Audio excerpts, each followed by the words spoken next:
Lionel মেসির যুবভারতী অনুষ্ঠানের আর্থিক অনিয়মের অভিযোগের তদন্তে বড়সড় মোড়।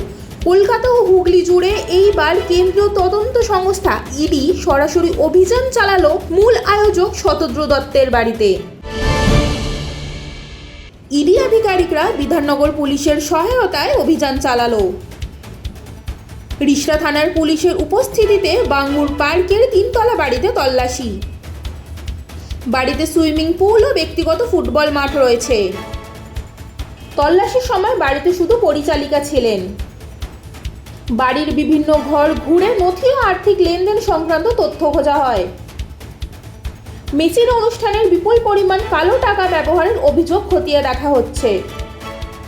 যুবভারতী স্টেডিয়ামে ভাঙচুরের পাশাপাশি প্রায় 100 কোটি টাকার আর্থিক দুর্নীতির অভিযোগ। টিকিট ও পাস বিক্রির হিসাব এবং ছবি তোলার অর্থ কোথায় গেল তা নিয়ে তদন্ত। ইডি সূত্রের খবর, ইতিমধ্যে ইসিআইআর দায়ের করা হয়েছে। প্রয়োজনে কলকাতায় আরও জায়গায় তল্লাশি হবে বলে ইঙ্গিত।